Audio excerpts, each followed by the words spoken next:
on the news.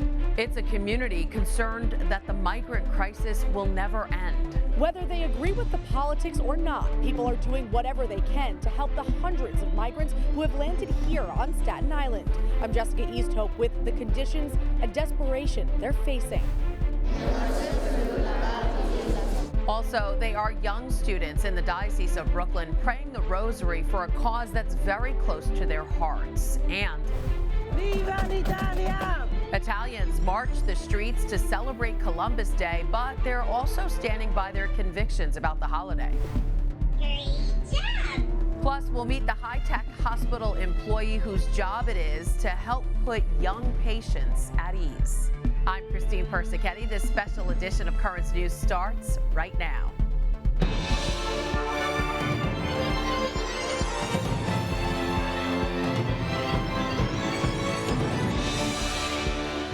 They're going door to door in Staten Island asking for help, looking for the essentials like food and work. According to the mayor, Eric Adams, every community in New York City will be getting a migrant shelter, and they won't have a warning. Residents of Travis are calling it insanity. But as Jessica Easthope tells us, they're still doing everything they can to help. There are about 300 migrants living here at the Holiday Inn Express and another hotel acting as emergency shelters on Staten Island. They came with nothing. They say they don't have enough food or clothing and that all they want to do is find work. This is how we communicated, using a phone to translate. The language barrier unable to hide the desperation of this father who said his son only has a little to eat. But people here are doing whatever they can. Lena Maldonado came Wednesday to drop off food, clothing, and toiletries. We have things that others are in dire need of, so if we can give it, like, why not? People stopped by all morning with supplies. One man who didn't want to be on camera is a parishioner and catechist at St. Michael's in Sunset Park. What can we say and do? Just but only help and provide as much as we can. He says his faith is driving him to help, but he can't do it forever. I try to do the best I can for a fellow man. I can only do but so much. Faith does play a role. I can only see hope, love, and respect for these individuals as they seek asylum. The two hotels are part of the city's 48 emergency shelters, housing more than 18,000 migrants. Mayor Eric Adams says as busloads keep coming, more shelter is needed, whether some neighborhoods welcome them or not. This is a citywide crisis, and all of us are going to be impacted. And Staten Island is going to be impacted like the other 4 boroughs. Eileen manages a commercial driving school in Travis. She's been collecting bags of clothing and giving them to migrants who walk by her business. They're here now, so we have to help them. That's just the way that I was raised. I just think of how bad it is in their country that they had to come here. The community in Travis is being pushed to the brink. People say the problem is now too big to ignore. Whether you close the borders, whether you do so many other things, it's not going to stop. It's always going to have this problem. This has to be evenly distributed throughout the whole 50 states, not just New York. You know, we're going to go bankrupt. Jessica Easthope, Currents News. Some Good Samaritans on Staten Island aren't just dropping off supplies, they're also serving meals for the migrants. If I have food, I'm not going to make someone go hungry. The pizza we gave last night. Coming up later in this newscast, a brand new pizza shop serving up a slice of charity and goodwill. Why they are feeding the hungry travelers despite disagreeing with the idea of migrants coming here illegally. That's coming up on Currents News. The Diocese of Brooklyn helped to heal the survivors of abuse Thursday night, celebrating the Mass of Hope and Healing at Resurrection Ascension Church in Rego Park for the first time since the pandemic. In God's likeness people waking, know the everlasting peace. The annual Mass was a request from survivors, and the entire liturgy from the hymns to the readings are planned with their guidance. The Bishop of Brooklyn, Robert Brennan, was the main celebrant. He reiterated the church's message to survivors, one of empathy and apology. Well, the church should have been a sanctuary for you. I am deeply sorry that it was a place of trauma for you. Indeed, what you suffered is not your fault or your doing, and I'm so sorry for that. The bishop later went on to ask the victims' survivors for their prayers that he may learn from them and serve them well. After the Mass, the survivors had the chance to speak with the Office for Protection of Children and Young People. To get all the information you need to know about the Office of Victim Assistance, just go to dioceseofbrooklyn.org and click on Protecting Our Children. There you can also find the diocese's policies and procedures regarding abuse and the toll-free reporting line. That number is 888-634-4499. Once again, that number 888-634-4499. The Catholic organization Aid to the Church in Need is looking to fight Christian persecution with 1 million prayers for peace. According to Open Doors USA, which monitors Christian persecution, these are the top 50 countries where being a follower of Christ is especially dangerous. The countries in dark orange are facing extreme persecution, while the countries in lighter orange are facing very high persecution. Among the 50, the top 3 persecuted countries are Afghanistan, North Korea, and Somalia. And taking part in those prayers for peace are the most innocent among us. Students at St. Joseph the Worker Catholic Academy are joining in on a campaign called 1 Million Children Praying the Rosary. Currents News' Jessica Easthope has the story from Windsor Terrace. Padre Pio said, when 1 million children pray the rosary, the world will change. And though there's not 1 million of them yet, 272 students from St. Joseph the Worker Catholic Academy are hoping their prayers make a difference. When stuff is going on that's so sad, and then you want to pray for those people that are hurt. According to Open Doors USA's 2022 World Watch List, more than 360 million Christians face persecution. The students held olive wood rosaries made by Christians in Bethlehem, blessed by Father Lawrence Ryan, pastor of Holy Name of Jesus Church, as they prayed. One by one and bead by bead, they said each decade of the rosary.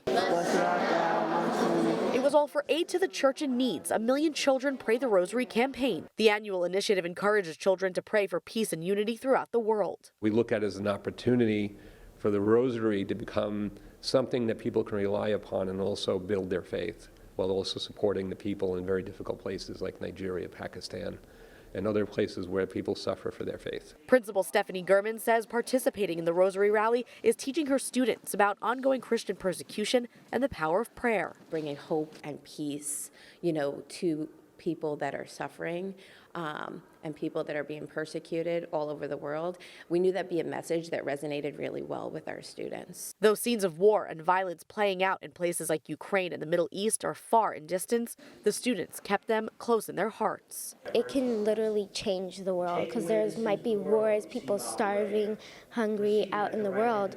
And just to pray for that could really help. The prayer initiative will take place worldwide in 26 different languages on October 18th.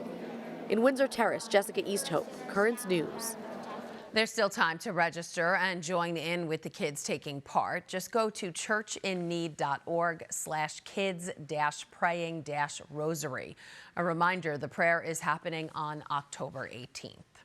Pope Francis is also making efforts for peace. He's joining in on a 3-day interreligious conference called Cry for Peace, which the Holy Father will end with a prayer service. The final event will be held on Tuesday, October 25th at the Colosseum, a monument believed by some historians to be a site of early Christian martyrdom. Representatives from all the world's major religions will take part in both the service and the conference. Tuesday marked a pivotal moment in the life of the Catholic Church. It was the 60th anniversary of the Second Vatican Council, a convocation which set off a process of deep transformation within the Church itself and its relation with the modern world. Justin McClellan reports on how the Holy See and Pope Francis celebrated the milestone anniversary. The celebration, marking 60 years since the opening of the Second Vatican Council, began with 2 lay people reading out significant passages from the Council's texts. They recalled the optimistic tone of Pope John XXIII in his opening speech, in which he asked the participants to not be discouraged by those who claimed that the Church was worse off than ever before, without recalling the problems that surrounded past councils. A noi sembra di dover risolutamente dissentire da codesti profeti di sventura, che annunziano sempre il peggio, quasi incombesse la fine del mondo. The remains of John XXIII, who convened the council and guided its first steps, were moved from the side altar, where they typically rest, to the central nave so as to be visible to those present. This procession then made its way toward the altar, imitating the same procession which opened Vatican II 60 years ago. Among them were some who were present at the council. In his homily, Pope Francis explained that the Second Vatican Council was the Church's response to the question that Jesus asked St. Peter in the Gospel, "Do you love me?" The Pope said that the Church's relationship with God should be one of love that doesn't leave room for other emotions. Whether it is progressivism that fits itself to the world, or traditionalism or backwardsness that longs for a past world, these are not signs of love, but of infidelity. Pope Francis said it is necessary to rediscover the council that attempted to mold the Church and Christians primarily into pastors and servers, rather than being judgmental. How often have people preferred to be supporters of their own group rather than serve all? Progressives and conservatives rather than brothers and sisters. Of the right or of the left rather than of Jesus. To prop themselves up, keepers of the truth or solo artists, rather than recognize themselves as humble children of the Holy Mother Church. The Pope asked Christians to avoid all kinds of polarization, which he said rejects the Christian identity and abandons the love with which God founded the Church.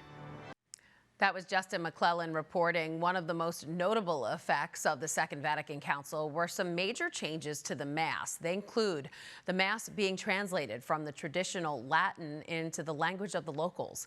And the altar, as well as the priest celebrating the Mass, were turned around to face the congregation. There's a lot more news headed your way. He's making meals for migrants. We'll introduce you to the New York restaurant owner who's putting politics aside and letting his faith guide him. And he's not the only one caring for the newcomers. How Catholic Charities Brooklyn and Queens is stepping up. Plus, Columbus Day has come and gone, but the controversy remains. Still, Italian pride was on full display in Manhattan.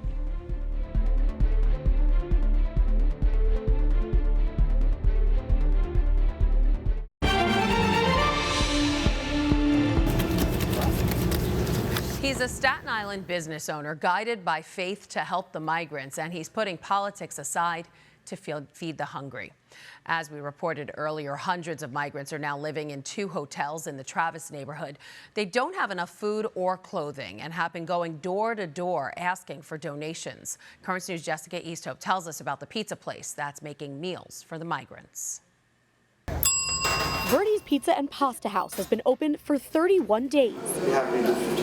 But its owner is already giving away free food. Sebastian Bongiovanni and his wife Danielle say they worked for 20 years to open their own business. But their American dream is happening at the same time as a humanitarian crisis, right outside their front door. We're open 31 days. Was it meant for me to help out? I don't know. Only God knows. But I know if I have food, I'm not going to make someone go hungry. The pizza we gave last night, and young kids. Every night, Sebastian and Danielle hand deliver fresh, hot food to the hundreds of migrants living in the Holiday Inn Express and Comfort Inn on Staten Island. The Catholic in me is in the core of my heart, right? And we live by certain things. Women and children cannot go hungry. The migrants are telling people the conditions are unlivable. Orange juice, a cheese sandwich, and for breakfast, lunch, and dinner, that's what you're getting. Verdi's is also taking donations. In the special instructions, you're going to tell us what you want to do with your money. The orders posted on the wall say it all. And the Lord will repay him for his deed. Psalm 19:17. Right here. Quilted blankets for them, socks. Agnes Vandina and Kathy Molino made their donation last night and stopped by today to say thank you and bring more supplies to the migrants. To study the corporal works of mercy. It's feed the hungry. They're hungry. Clothe the naked, and they need clothes. She kept on saying, look at me, my clothes are so dirty. And they're just standing here waiting for anything. Sebastian and Danielle say they're learning now no good deed goes unpunished. People in the conservative neighborhood are angry. Some have even called for a boycott of his business. If you don't want to come to Verdi's because I help people, don't come. Don't want you. We make the best pizza in town. The people come here, they get a smile, they get a laugh. And you know what? There's a lot of people that will come and continue to come. And that's what we're here for. Jessica Easthope, Currents News. You too can help Verdi's feed migrants in need. You can do so on their website, verdispizzashop.com, or you can call them at 718-982-7070. New York City schools are struggling to cope with an influx of 5,500 new migrant students. School officials say it's a tough situation because many of the teachers don't speak Spanish. They also say they don't have any additional resources. And parents say class sizes have risen from the usual 15 to 20 students. Diocese of Brooklyn schools are doing whatever they can for migrant kids coming to our classrooms. That's according to Superintendent Deacon Kevin McCormick, who spoke with the Tablet newspaper as we pass the 1-month mark into this new school year. See if his top priorities entering into the new position have remained the same. Deacon Mack is this week's special guest on Bishop Brennan's podcast, Big City Catholics. During the episode, Deacon Mack opens up about his personal life, from the lows of the recent passing of his mother to a high that happened in the past few weeks. I want to go back to you. I'm going to be a little personal and throw you a curveball. So we're talking about the seasons of life. These past months have been difficult, but there's also a sign of new life in your family, is there not? Yes. So that's very kind of you, by the way. That's very, very kind of you. So, it's the best of times, it's the worst of times. So the last 2 years have been very difficult with my mom. But at the same time, about, 10 weeks ago now, Jackson James Dempsey came into the world. And he's my grandson. He's my mom's great-grandson. She got to hold him, too, which is kind of a nice connection. But to see that God continually renews, and he does it with Jackson, and he does it with my mom, and everything in between. So it's an emotional roller coaster. You can read more about the bishop's podcast in this week's Tablet, from why he decided to join the trendy media platform to the special guests you could hear from if you follow along the weekly 30-minute episodes. The Tablet goes in depth as the bishop kicks back in the residence of the co-cathedral and talks about subjects Catholics will want to listen to. You can read that story online at thetablet.org. And while you're there, be sure to subscribe to the paper so you don't miss any other stories that you won't see anywhere else. And you can catch the bishop's podcast. Just go to podcast.dioceseofbrooklyn.org or search for Big City Catholics on Spotify and Apple Podcasts. Catholic Charities Brooklyn and Queens has been welcoming the migrants to New York City. On Tuesday, the group held an informational session and lunch at the presentation of the Blessed Virgin Mary in Queens. The teams provided hot meals prepared by Meals on Wheels. They also gave out winter outerwear and other essential items. Pope Francis has had a passionate message about just how important it is for the faithful to embrace migrants. È scandalosa l'esclusione dei migranti. Anzi, l'esclusione dei migranti è criminale, li fa morire davanti a noi. L'esclusione dei migranti è schifosa, è peccaminosa, è criminale. The Holy Father made the comments on Sunday following a canonization mass. The Pope went on to say that the Church's 2 new saints fought against exclusion. Instead, they dedicated their lives to the service of the poor, migrants, and the sick. New York City officials call October 10th Italian Heritage Day and Indigenous Peoples Day. But to many of the 1 million spectators who lined Fifth Avenue in Manhattan, the celebration is and will always be Columbus Day. Jessica Easthope was there. Italians from Italy, from right here in New York, and those who want to be Italian are all celebrating today, making sure Christopher Columbus's name lives on even through controversy. Viva l'Italia! It will always be Columbus Day. I've been here more than 50 years, and I don't know anybody that ever wanted to change it. Colombo, Cristoforo Colombo, not Christopher Columbus. The day, the name, and the celebration, all part of a tradition Rosa Cerrado won't give up. People, they want to change it because it doesn't fit their agenda. Rosa joined the masses Monday who lined the streets in Midtown to watch the 78th annual Columbus Day Parade. More than 35,000 people marched in the parade. Floats with live performers and depictions of the explorer sailed down Fifth Avenue. But front and center, along with the floats, was the ongoing debate surrounding Columbus Day. Angelo Vivolo, president of the Columbus Heritage Coalition, has made his position known. Indigenous peoples should be celebrated, but on a different day. We think it's a disservice, a disrespect to both communities, both cultures. New York City's colorful Columbus Day celebration started the way it always does, with Mass at St. Patrick's Cathedral. On Columbus Day, we celebrate the evangelization of the Americas and the good news of the gospel of Jesus arriving. In his homily, Bishop Emeritus Nicholas DiMarzio touched on what he says are historical inaccuracies about the explorer and his treatment of Native Americans. He had a journal, an extensive journal he wrote every day. We could see his character. There's no way we can say he was responsible for any of the ills that seem to be attributed to him. While many take a strong stance on the issue, others say it can be complicated. I'm on the fence being Italian, but I do understand the political aspects of it. The beautiful people, but it's two different things. They should have their day and we should have our day. Governor Kathy Hochul and Congressman Lee Zeldin have both vowed that should legislation seeking to nullify Christopher Columbus Day come across their desks, it will never pass. In Manhattan, Jessica Easthope, Currents News. Didn't get enough Columbus Day coverage here. There's even more on the tablet website, including pictures of the Diocese of Brooklyn's float and a full recap of the Mass. You can also watch Bishop Emeritus Nicholas DiMarzio's homily in full there.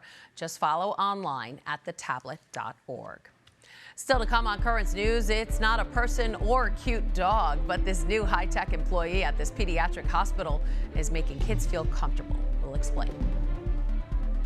Do you have a story idea or want to share a tip? Email us at newstips@desalesmedia.org or call our 24-hour number, 718-517-3122. We'll be right back.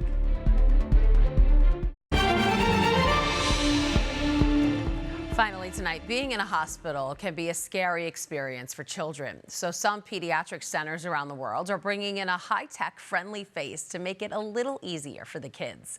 Jim Morelli introduces us to Robin, the comfort robot. Robin. Yes, Kendra? I'm a little nervous today. I have to have an x-ray. It can't take the place of humans, it can't take the place of dogs. But at UMass Memorial Children's Medical Center, the staff sees an important role for their newest hire, Robin the robot. When kids are here, they are nervous. They're anxious about what's going to happen. There's a lot of new faces. There's a lot of equipment. Robin is not just another piece of equipment. Last year, Time magazine named the interactive robot one of the best inventions of 2021, praising Robin's ability to put sick children at ease. Robin is preloaded with software and anticipates the kinds of questions that kids might ask.